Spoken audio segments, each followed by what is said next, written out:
오래전부터 수구 세력들은 1945년 8월 15일 광복절 대신 1948년 8월 15일 대한민국 정부 수립일을 건국절로 바꾸려는 시도를 벌여왔다. 이를 위해 임시정부와 대한민국 헌법을 부정하는 발언들도 서슴지 않았다. 그 대한민국의 공로자로서 김구 선생님을 거론하는 것은 옳지 않다. 우리가 독립을 해서 독립국가의 국민이 된 것은 1948년 8월 15일 이후부터입니다. 재헌헌법 전문에도 김이 3.1운동으로 대한민국을 건립했다는 것과 독립정신을 계승한다는 또 문 대통령은 오늘 지난 정부 내내 논란을 빚었던 건국 시점에 대한 입장도 밝혔습니다. 이명박 박근혜 정부에서 1948년을 건국 시점으로 봐야 한다는 주장이 쏟아졌던 것과는 달리 임시정부가 수립된 1919년이 건국의 원년이라는 것입니다. 대한민국 대통령은 지난 1일과 2일의 두 번의 신년 인사에서 대한민국 정부 수립 70주년인 올해의 의미에 대해서는 이런 당부도 없고 건국 100년을 준비하겠다는 이런 외눈박이 역사 인식으로 쓸데없는 역사 논쟁만 부추기고 있습니다.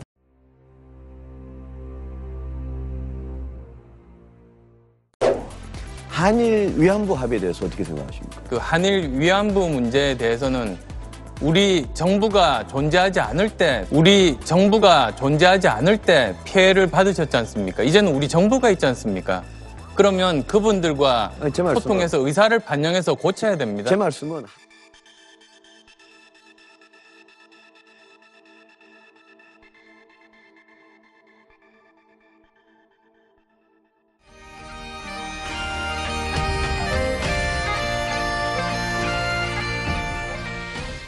이들이 말하는 건국의 공로자는 이승만과 그와 손잡은 친일 세력들을 말한다.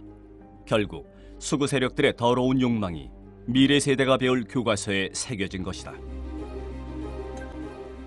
이뿐만이 아니었다.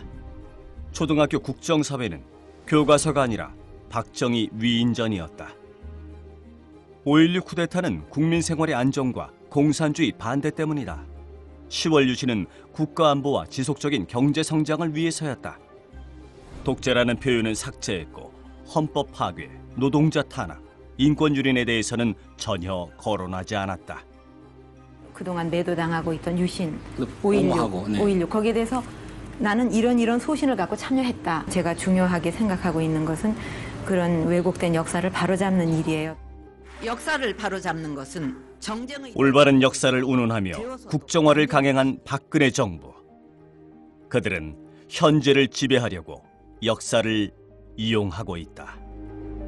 정치인들이 역사를 재단하려고 그러면 다 정치적인 의도와 목적을 갖고 하기 때문에 제대로 될 리도 없고 나중에 항상 문제가 될 거거든요. 그게.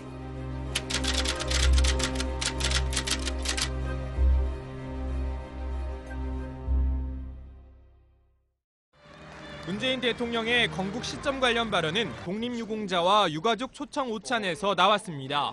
2019년은 대한민국 건국과 임시정부 수립 100주년이 되는 뜻깊은 해입니다. 역사나면 임시정부가 수립된 1919년을 대한민국 건국의 원년으로 못 박으면서 1948년 8월 15일을 건국일로 삼아야 한다는 일부의 주장을 일축한 겁니다. 이른바 건국절 논란은 이명박 정부에서 본격화됐는데 박근혜 전 대통령은 직접 1948년을 건국 시점으로 언급한 적도 있습니다. 오늘은 제71주년 광복절이자 건국 68주년을 맞이하는 역사적인 날입니다. 이런 주장에 반대 입장을 명확히 한 문 대통령은 독립유공자들에게 임시정부 기념관 건립도 약속했습니다. 이어 보훈체계 개선을 통해 독립유공자가 합당한 예우를 받게 하겠다면서 독립유공자 사망 시 정부가 우편으로 보내주던 영구용 태극기를 인편으로 직접 전달하게 하는 등 국가유공자의 명예회복을 위해 노력하겠다고 말했습니다.